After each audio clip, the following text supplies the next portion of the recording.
Hello everyone, a warm welcome to all of you on our YouTube channel. Today we will be talk about some important one word substitutions. आइए बात करते हैं in one word की जो आपके previous year exam में पूछे गए हैं और आगे भी पूछे जाएंगे। ठीक है, इंपॉर्टेंट वन वर्ड है, इनको नोट डाउन कर लेना और वन बाय वन इनको याद भी कर लेना। ठीक है, आइए स्टार्ट करते हैं।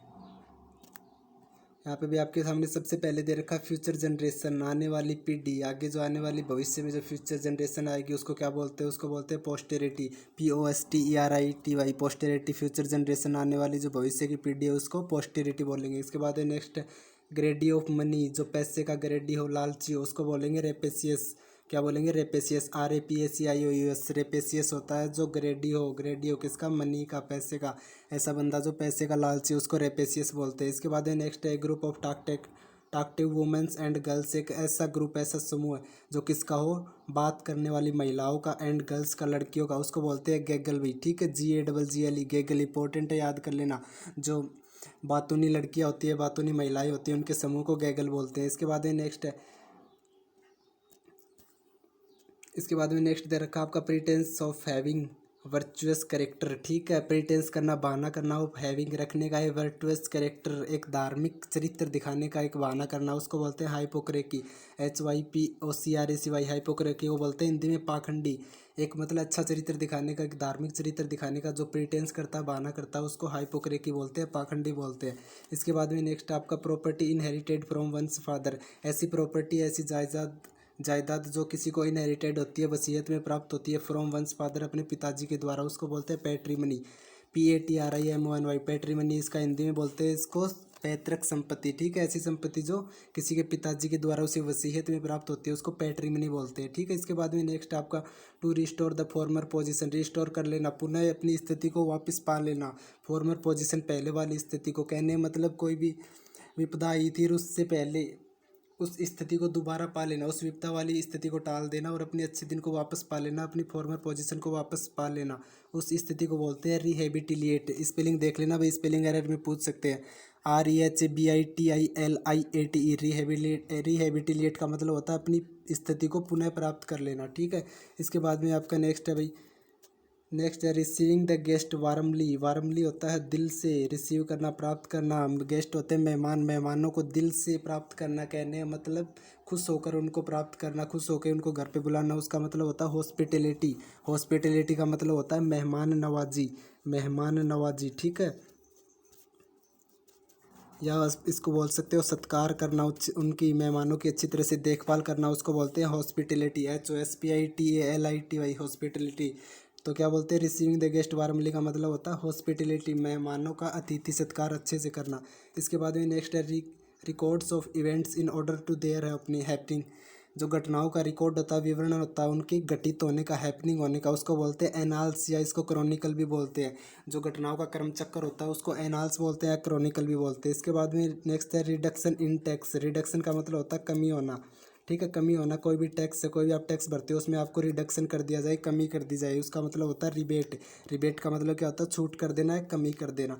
तो रिडक्शन इन टैक्स का मतलब रिबेट करना या छूट करना। इसके बाद में आपका नेक्स्ट है रिवार्ड ऑफ वर्क। ठीक है, रिवार्ड ऑफ वर्क, रिवार्ड मतलब जो पुरस्कार है, जो काम करने का जो पुरस्कार दिया जाता है उसको बोलते हैं रिमुनरेशन। REMUNERATION, रिमुनरेशन का हिंदी मीनिंग होता है मेहनताना। ठीक है, जो कोई काम किया जाता है उसके बदले में जो वर्क किया जाता है उसके बदले में जो रिवार्ड दिया जाता है, जो पैसे दिए जाते हैं उसको बोलते हैं रिमुनरेशन, मेहनताना बोलते हैं। ठीक है, इसके बाद में नेक्स्ट आपका special rights available to a person. Special right, विशेष अधिकार, अवेलेबल टू ए पर्सन, किसी व्यक्ति को विशेष अधिकार अवेलेबल हो उसको बोलते हैं प्रिविलेज। प्रिविलेज का मतलब होता है विशेष अधिकार, PRIVILEG।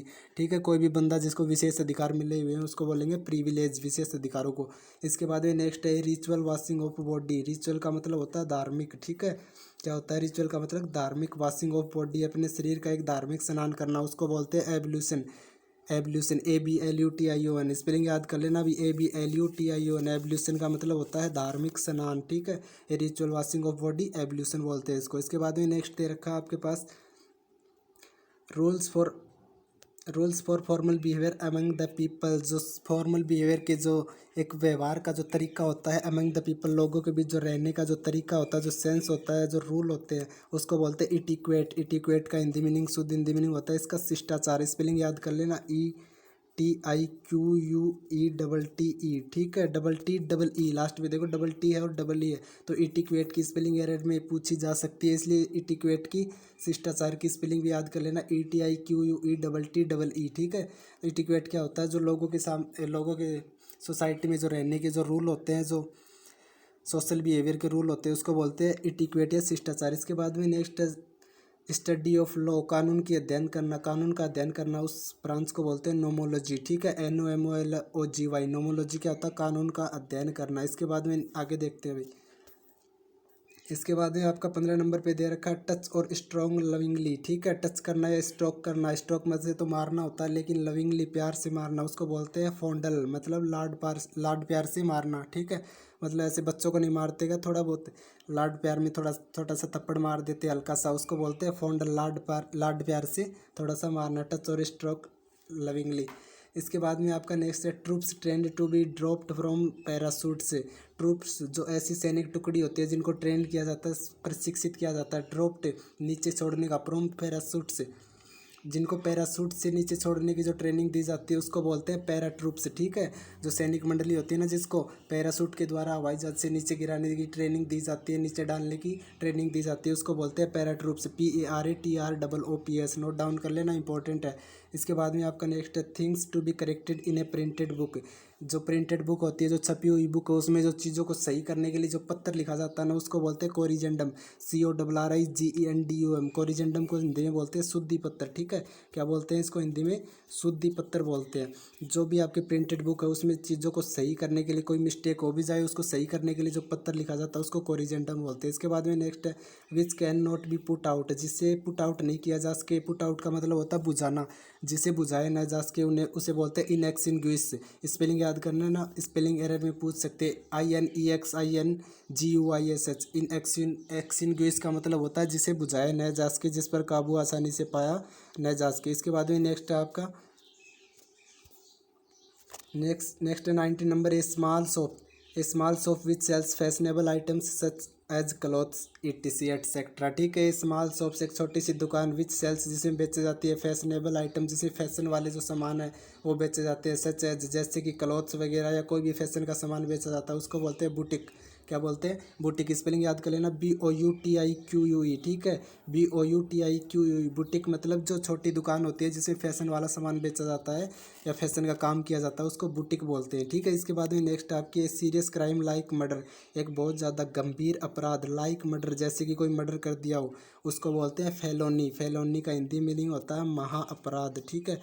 महा अपराध, एक बहुत ज़्यादा गंभीर अपराध कर देते हैं उसको बोलते हैं फेलोनी, महा अपराध। इसको नोट डाउन कर लेना भाई, इंपॉर्टेंट है।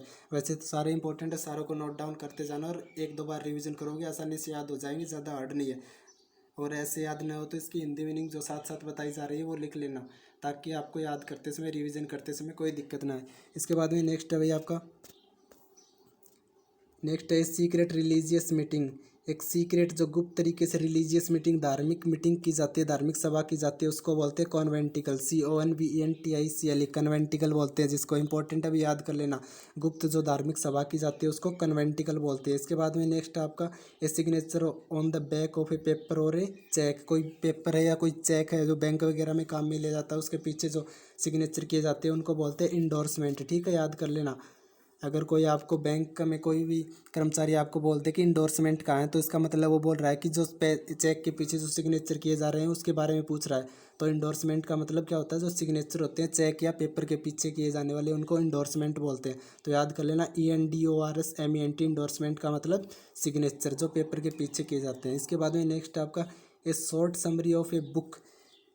एक जो शॉर्ट समरी होती है, जो संक्षिप्त में जो विवरण होता है किसी बुक का, उसको बोलते हैं इपिटोम ठीक है। जो संक्षिप्त में विवरण होता है, शॉर्ट में जो उसका जो मेन पॉइंट वो बताए जाते हैं उसको इपिटोम बोलते हैं, EPITOM, इपिटोम ठीक है। इंपॉर्टेंट है, याद कर लेना इसको। इसके बाद में नेक्स्ट है भाई आपका स्टडी ऑफ वेट ठीक है। वेट की स्टडी करना, वजन का अध्ययन करना, इसकी शाखा को क्या बोलते हैं, मेट्रोलॉजी बोलते हैं ठीक है। METROLOGY, मेट्रोलॉजी आसानी से याद हो जाएगा। वजन की शाखा का अध्ययन, वजन का जो अध्ययन किया जाता है उसको मेट्रोलॉजी बोलते हैं, METROLOGY, मेट्रोलॉजी ठीक है। इसको याद कर लेना। अभी आगे देखिए आपके नेक्स्ट वन वर्ड है study of crime and criminals, ठीक है, क्राइम की, अपराध की, एंड क्रिमिनल्स, अपराधियों की जो अध्ययन करने की शाखा है उसको बोलते हैं क्रिमिनोलॉजी, CRIMINOLOGY। क्रिमिनोलॉजी क्या होती है? Study of crime and criminals, अपराध और अपराधियों के बारे में जो अध्ययन किया जाता है उसको क्रिमिनोलॉजी बोलते हैं। इसके बाद में नेक्स्ट आपका वन विद लॉन्ग एक्सपीरियंस, जिसको लॉन्ग एक्सपीरियंस और लंबा अनुभव उसको बोलते हैं वेटरन, VETERN। वेटरन होता है अनुभवी, ठीक है, जिसको बहुत ज़्यादा अनुभव उसको क्या बोलेंगे? वेटरन बोलेंगे, अनुभवी बोलेंगे। इंपॉर्टेंट है, पूछा गया है प्रीवियस ईयर में। इसके बाद में नेक्स्ट आपका डिस्ट्रक्शन ऑफ थिंग्स, चीज़ों का डिस्ट्रक्शन करना, विनाश करना। डिस्ट्रक्शन ऑफ थिंग्स उसको बोलते हैं वेंडलिज्म। वेंडलिज्म का मतलब तोड़ फोड़ करना, चीज़ों को विनाश करना है, तोड़ फोड़ करना। इसको स्पेलिंग देख लो भाई, VANDALISM। वेंडलिज्म का मतलब होता है डिस्ट्रक्शन ऑफ थिंग्स, चीज़ों की तोड़ फोड़ करना। इसके बाद में नेक्स्ट है अगेंस्ट मिक्सिंग द सोसाइटी, ऐसी चीज़ या कोई ऐसा व्यक्ति जो अगेंस्ट हो, क्या हो? विरुद्ध हो। मिक्सिंग द सोसाइटी, जिसको समाज में रखने के लायक नहीं हो, उसको बोलते हैं अनसोशिएबल। कहने का मतलब सोशिएबल तो सामाजिक होता है, इसके आगे अन लगा हुआ है, अनसोशिएबल क्या हो जाएगा? असामाजिक तत्व है, जिसको समाज में रखने के योग्य वो नहीं हो। इसके बाद में नेक्स्ट देखिए भाई, नेक्स्ट है girl who is eligible to marry, ठीक है, एक ऐसी लड़की जो एलिजिबल हो जाती है, योग्य हो जाती है टू मैरी, शादी करने के, तो उसको बोलते हैं नुबिल, NUBILE, ठीक है। नुबिल का मतलब विवाह योग्य हो जाने वाला, हो जाने की स्थिति को क्या बोलते हैं? नुबिल बोलते हैं। इसके बाद नेक्स्ट है ए remedy for all disease. Disease का मतलब बीमारियाँ, रेमेडी मतलब इलाज। एक ऐसी रेमेडी, ऐसा इलाज जो सभी बीमारियों के लिए हो, उसको क्या बोलते हैं? पेनेसिया, ठीक है, पेनेसिया बोलते हैं। पेनेसिया का मतलब क्या होता है? रामबाण होता है, PANACEA। पेनेसिया का मतलब क्या होता है? रामबाण होता है। इंपॉर्टेंट है, बहुत सारे कंपटीशन एग्जाम में पूछा गया है Panacea. Remedy of for all disease, सभी बीमारियों का इलाज है, उसको क्या बोलते हैं? पेनेसिया बोलते हैं, रामबाण इलाज बोलते हैं उसको। इसके बाद नेक्स्ट है operation of a body after death. कोई किसी की मृत्यु हो जाती है तो उसकी बॉडी का जो ऑपरेशन किया जाता है, उसमें जो चीर काट की जाती है, उसको बोलते हैं ऑटोप्सी। ऑटोप्सी का मतलब होता है पोस्टमार्टम, शव का परीक्षण करना, ठीक है।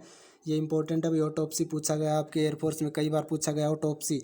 इसका कई बार सिनोनियम भी पूछ लेते हैं कि ऑटोप्सी का सिनोनियम क्या, तो क्या लिखोगे? पोस्टमार्टम लिखोगे। तो पोस्टमार्टम और ऑटोप्सी का मतलब क्या होता है? शव का परीक्षण करना, डेथ होने के बाद बॉडी का ऑपरेशन करना है, उसका परीक्षण करना, डॉक्टर मायना करना, उसको ऑटोप्सी बोलते हैं या फिर पोस्टमार्टम भी बोल सकते हैं। इसके बाद में नेक्स्ट है आपका, नेक्स्ट है one who journeys from one place to another place. One who journeys from one place to another place, एक ऐसा बंदा जो एक स्थान से दूसरे स्थान पर घूमता रहता है, उसको बोलते हैं इटिनिरेंट। स्पेलिंग याद कर लेना, ITI निरेंट, ठीक है, ITI से याद कर लेना भी इसको। वैसे तो इटिनिरेंट बोलते हैं, लेकिन ITI से याद कर लेना, क्योंकि ITI वाले घूमते रहते हैं, ठीक है। तो इसको ITI से याद कर लेना। इटिनिरेंट होता है ऐसा बंदा जो घूमता रहता हो, एक स्थान से दूसरे स्थान पर जाता रहता हो, इटिनिरेंट। ITINERANT, इटिनिरेंट बोलते हैं इसको, ठीक है। इसके बाद नेक्स्ट है one who works for the good of others. ऐसा बंदा जो दूसरों की भलाई के लिए काम करता है, उसको बोलते हैं अल्ट्रस्टिक, ALTRUSTIC। अल्ट्रस्टिक को मतलब बोलते हैं, इसका हिंदी मीनिंग होता है परोपकारी, ठीक है। अल्ट्रस्टिक क्या होता है? परोपकारी, जो दूसरे पर परोपकार करता है, जो दूसरों का भला चाहता है, दूसरों के गुड करने के लिए, अच्छा करने के लिए सोचता है, तो उसको अल्ट्रस्टिक बोलते हैं। इंपॉर्टेंट है भाई। इसके बाद में नेक्स्ट आपका a person who is dances to the tune of his wife, ठीक है, ऐसा बंदा जो अपनी वाइफ के इशारों पर चलता है, उसको बोलते हैं हैंड पैक्ड बोलते हैं भाई, ठीक है। हैंड पैक्ड क्या होता है? जो अपनी वाइफ के कहने पर चलता है, जैसा वाइफ कहती है वैसा ही वो काम करता है, उसको हैंड पैक्ड बोलते हैं, ठीक है, जिसको आप जोरू का गुलाम भी बोल सकते हो। इसके बाद में नेक्स्ट आपका walk in a slow relaxes way, ठीक है। स्लो मतलब धीरे धीरे, रिलैक्सेस थके हुए कदमों में, थके हुए कदमों के तरीके से चलना, उसको बोलते हैं प्लॉड। प्लॉड का मतलब थके हारे कदमों से चलना, मतलब धीरे धीरे चलना, रिलैक्स तरीके से चलना, उसको क्या बोलेंगे? प्लॉड बोलेंगे। इंपॉर्टेंट है, ये भी याद कर लेना। अगर आपको वीडियो पसंद आया हो तो लाइक करें, शेयर करें, सब्सक्राइब करें। और जो वन वर्ड की सीरीज़ करवाई जा रही है, इससे बाहर पढ़ने की कुछ भी जरूरत नहीं है, ठीक है। नेवी, एयरफोर्स, NDA में इससे बाहर कुछ नहीं जाने वाला, ये हमारी गारंटी है, ठीक है। क्योंकि बहुत ही बेहतरीन नोट्स, बहुत ही बेहतरीन हैंड रिटन नोट्स आपके लिए लेके आए, इसलिए चैनल को लाइक करें, शेयर करें, सब्सक्राइब करें। जय हिंद, जय Bharat, best of luck and thanks for watching.